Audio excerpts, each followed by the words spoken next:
This news report features a live audio broadcast by Simon Ekpa, the Prime Minister of the self-declared government of Biafra, regarding the ongoing struggle for Biafran independence, the release of Biafran leader Mazi Nnamdi Kanu, and update on their referendum. Simon Ekpa touches on various issues including political marginalization, the historical context of Biafra's fight for self-determination, and recent international efforts to secure support for their cause, particularly from the United States. Simon Ekpa begins by outlining the long-standing marginalization of Biafra within Nigeria, linking the current struggle for independence to colonial and post-colonial injustice. He also mentions the impact of Islamic expansionism, framing the conflict as a survival issue for the Biafran people. He stresses that the struggle is about protecting the future of Biafran children and ensuring peace, unity, equity, and justice reign in Biafra land. One of the significant achievements Simon Ekpa highlights is the increasing international recognition of Biafra's cause, particularly through meetings with U.S. congressional members. He discusses consultations with U.S. officials, including the Speaker of House Mike Johnson and Chairman of the House Foreign Affairs Committee Michael M.C. Cole. These meetings aim to educate American policymakers on the Biafran struggle and to create a new Biafra policy within the U.S. government. Simon Ekpa claims that the U.S. officials have expressed positive response to their cause, with none showing support for the Nigerian government. Simon Ekpa also discusses the ongoing Biafra Referendum, which has garnered over 50 million votes in support of independence.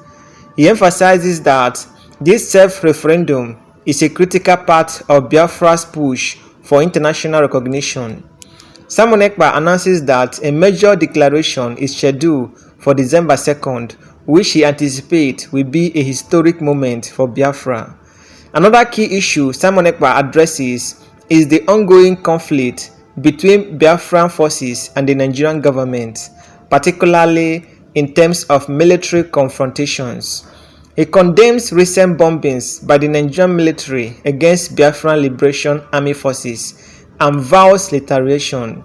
He emphasizes that the defense of Biafra, especially its women and children, is a priority for the Biafran government, and that Biafra will continue to resist Nigerian aggression with increasingly sophisticated means. Simon Ekpa appeals to Biafrans in the diaspora, especially those in Australia, where the speech is being broadcast, to support the independence movement, both financially and through advocacy.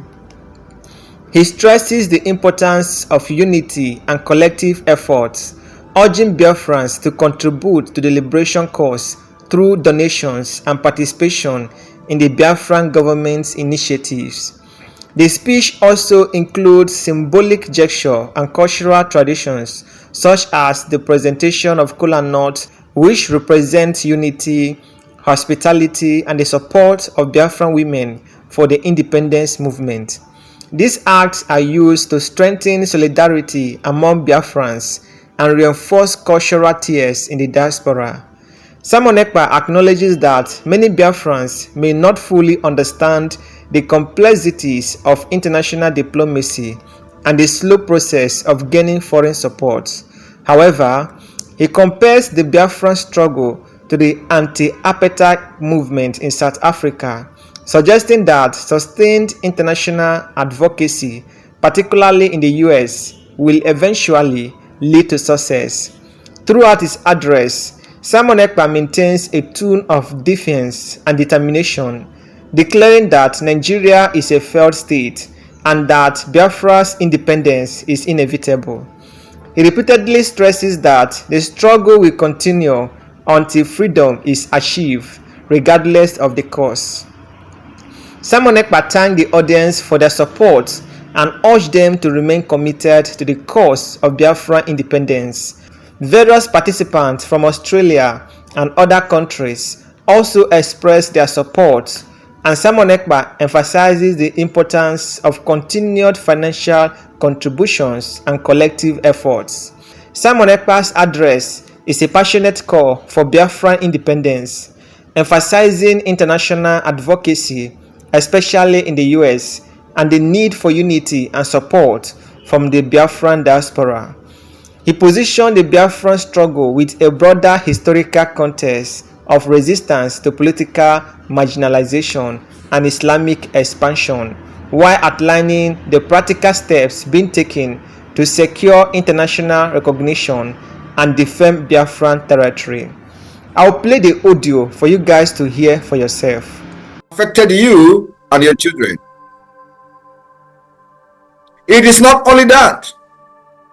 I want you to also understand that this self-determination for Biafra, the hunger for self-determination for Biafra, has also come as a result of the socio-political marginalization and now with the renewed Islamic Usman Dan Fodio jihadist, expansionist conquest, which is being resisted ruthlessly by the Biafra forces today. Our struggle and the liberation for Biafra has become a struggle for survival of you, your household, and your children. I am talking to the Biafra people now. For over 50 million Biafrans, which many of you are part of, who already voted in the ongoing Biafra self-referendum. The argument for leaving Nigeria is not just about our identity, but is all about the survival of our people. It is all about for peace. It is all about for our unity. It is for equity and progress and justice. Because anywhere there is absence of justice, what you have in place is anarchy. My fellow Biafrans, we have seen the paradigm shift in the course of this our Biafra liberation under my leadership and under Biafra government. As you all can see, the meetings and consultation with the members of the US Congress continue to receive a desired attention. Our aim and objective is this multidimensional approach will at the same time be putting Biafra on the global stage, the global discussion. We are not one with Nigeria. We are pulled apart. The ethnic diversity is a very dangerous one. And today, the Biafrans in Australia will have the opportunity to be briefed on some of the high-level meetings of the United States with the United States officials. Biafra will be the beginning of civilization in Africa.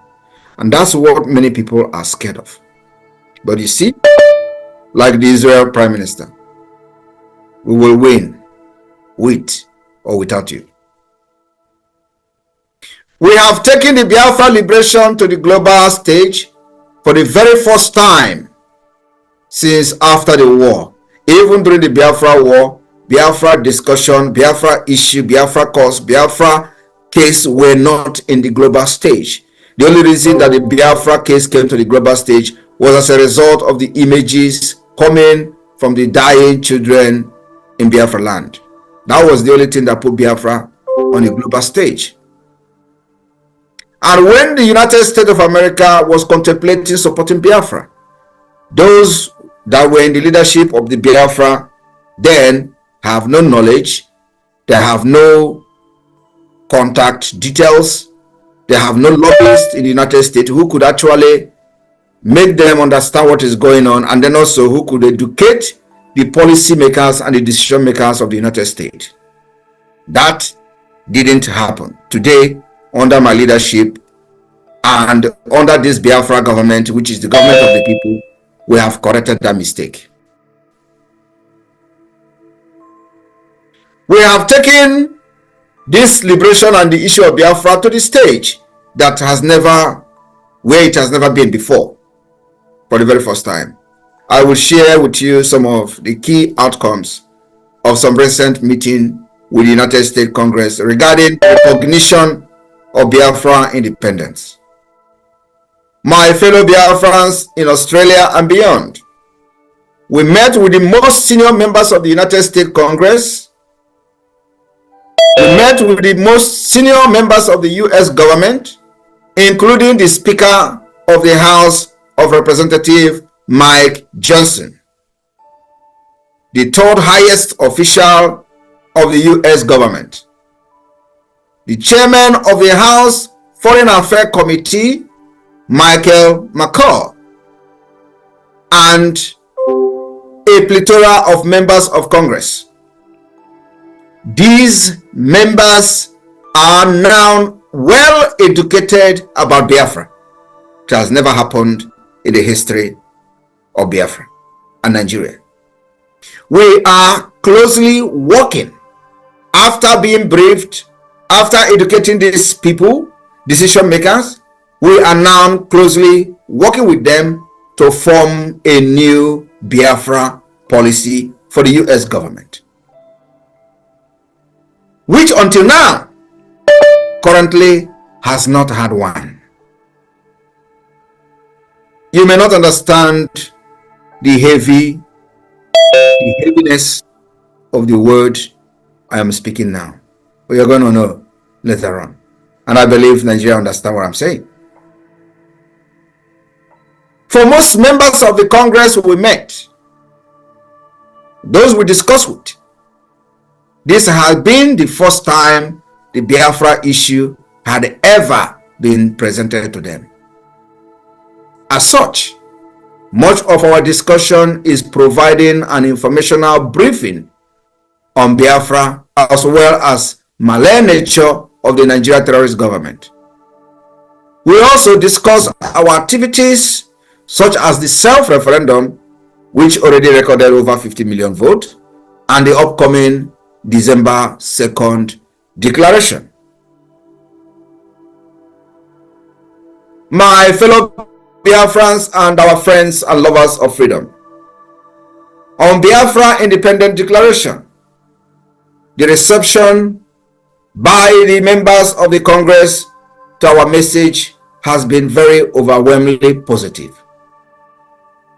Not a single member of the US Congress we met, or those we met with, ever expressed any support for the Nigeria terrorist government. So, the main challenge currently is to fill in this information gap in Washington, D.C. And that's what our focus is now for the next 2 months. And to make sure we educate as many members of the Congress as possible. So many of you do not understand how this international politics or politicking is being played. For those who follow the history of the apartheid regime and the role of the US government in ending it, will understand why we are doing what we are doing today. There were explicit commitment and assurances given by members of Congress we met to support the Biafra cause. Albeit, through different expressions, we are now working with members of the Congress on several groundbreaking initiatives, which are ongoing and will be made public at the appropriate time. Biafrans in Australia, I want you to understand that the defense of Biafra land, defense of our women and children will remain the most priority of this Biafra government, and that we are doing with everything in us. the support that we have received so far, the activities of the government can speak for itself. Biafrans in Australia, if you are still standing on the fence, watching how this will end, believe me, the time will come when we will not need your money. I remember that I have always said something similar, including in other measures that the Biafra government has taken in the past.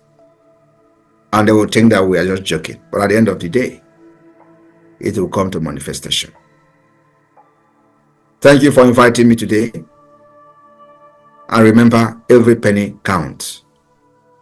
Our IOU is there. If you don't want to do donation, you go and give IOU to the government. Powerful is there. Liberation tax is there. And many of you who were crying about how they were going to import terrorists into our land in the name of people, internally displaced people, I told you it will never happen. And let me also inform the terrorist Nigeria state that is now throwing bombs in Biafra. Like, you don't know that they are throwing bombs. A few days ago, they have thrown many bombs, targeting the Biafra Liberation Army. You will throw bomb, we will also throw bomb at you very soon. And when we speak with our bomb, you are going to hear and you will never understand the language. We are coming with more sophisticated means of the defense of Biafra land.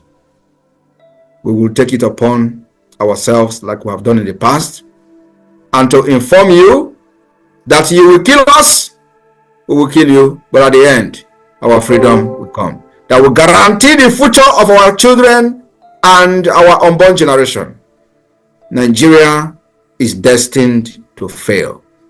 Islamic State of Nigeria, terrorist state of Nigeria, who knows nothing other than killings, women and children from the north, south, west, and all over Nigeria, just recently conducted election in Rivers State. In election of just local government election, they are bombing themselves and killing each other. And they even have a court order refraining police from participating in that election, where police went and started snatching ballot box. That is not a country that we want to be part of. Thank you very much. And may God bless you. And may God bless Biafra. Airborne! The Biafra Defense Forces. There one. The audio address you just listened to is from Simon Ekpa, a prominent figure advocating for the self-determination and independence of Biafra from Nigeria. His address focuses on the socio-political and economic marginalization faced by the people of Biafra. Simon Ekpa's leadership in seeking international recognition for the Biafra cause and the strategic plan to secure a referendum for independence. The speech is notable for its strong expression against the Nigerian government, as well as the emphasis on building alliances with international actors, particularly the United States Congress. Biafra refers to a secessionist movement originating in southeastern Nigeria, where the majority ethnic group, the Igbo, has long felt marginalized. The Biafran War of 1967 to 1970 remains a significant chapter in Nigeria's history, with millions of lives lost, particularly due to famine. The secession was largely driven by ethnic tension, economic inequalities, and perceived domination by the Nigerian government. Although Biafra was reintegrated into Nigeria after the war, the desire for autonomy has persisted, and movements for independence have periodically resurfaced.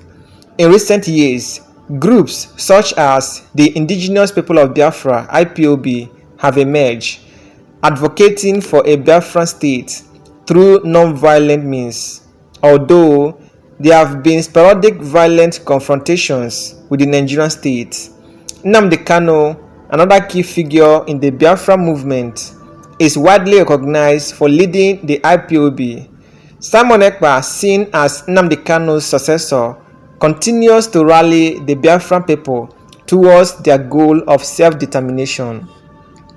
Simon Ekpa's speech is characterized by a combination of historical grievances, nationalistic fervor, and strategic diplomacy aimed at securing Biafra's independence.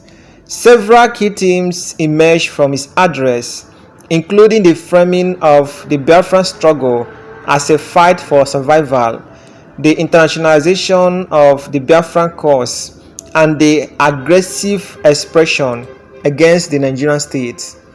Simon Ekpa positions the Biafran struggle as a fight for survival, stating that it is not only about identity but about the survival of Biafran people.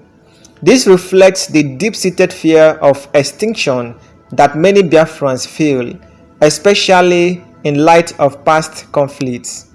The framing of the struggle as one of life and death elevates the stake, making it more than just a political dispute, but an existential crisis. This narrative seeks to galvanize Biafrans both at home and in the diaspora, reinforcing the urgency of the independence movement. Simon Ekpa touches on long-standing grievances, particularly the political and economic marginalization of the Igbo people in Nigeria. He also highlights religious and ethnic tensions, accusing the Nigerian state of being controlled by Islamic expansionists. This kind of expression, which casts the Nigerian government as a terrorist state focusing on the destruction of Biafra, is likely intended to rally support by invoking fear and anger. However, such incendiary language can also deepen ethnic divides and perpetuate a cycle of animosity and violence. The mention of Usman Danfodio's jihadist conquest invokes historical imageries of Islamic expansion in northern Nigeria, positioning Igbo and other Biafrans as victims of an ongoing colonial legacy. This historical reference is significant in contextualizing Biafra's struggle not just as a modern political issue, but as part of a centuries-old conflict between northern and southern Nigeria. One of the most prominent aspects of Simon Ekpa's speech is his emphasis on international diplomacy, particularly his effort to bring the Biafran cause to the global stage. He discusses meetings with key US officials, including members of Congress, and emphasizes that for the first time in history, the Biafran issue is being discussed at such high levels. Simon Ekpa's reference to Biafra as the beginning of civilization in Africa signals an ambition to position Biafra as a leader in African politics and governance, challenging the existing Nigerian state. This expression seeks to elevate Biafra's importance beyond national borders, appealing to international powers by casting Biafra as a symbol of African progress. Another notable aspect of Simon Ekpa's address is his militant expression. He speaks of bombs being dropped on Biafra land by Nigerian forces and vows retaliation, stating that Biafran forces will respond in kind. The language of warfare and resistance suggests that while Simon Ekpa emphasizes diplomacy, he also supports a militarized approach to achieving independence. The reference to the Biafran Liberation Army indicates that armed conflict is still very much part of the equation. The speech oscillates between calls for peaceful diplomacy and threats of violent resistance, creating a tension that reflects the complex nature of Biafra's struggle.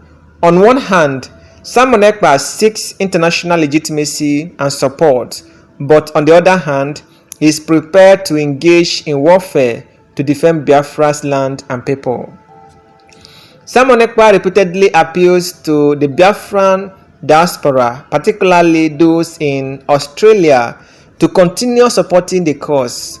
He calls for donation and emphasizes the importance of financial contributions to the success of the movement.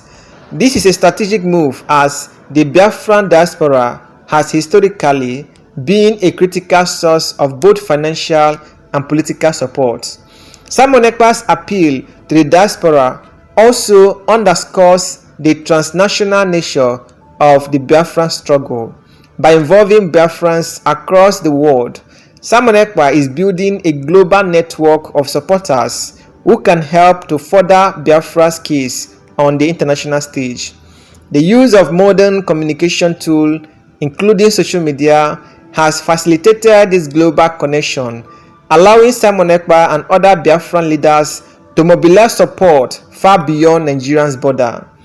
Simon Ekpa's speech is a rallying cry for Biafra independence, blending historical grievances with a modern-day strategy that seeks to internationalize the Biafran cause. His focus on diplomacy and international recognition marks a departure from the isolation strategy of the past. Yet, his militant expression indicates that the struggle may not be entirely peaceful. While Simon Ekpa's leadership has energized the Biafra movement, the path to independence remains fraught with challenges. Diplomatic recognition, even with US support, is difficult to achieve, and the Nigerian government is unlikely to concede without a fight. Simon Ekpa's expression of resistance suggests that the Biafran struggle is far from over, and the possibility of renewed conflict looms large. This is the end of our news update. I will see you again in my next video.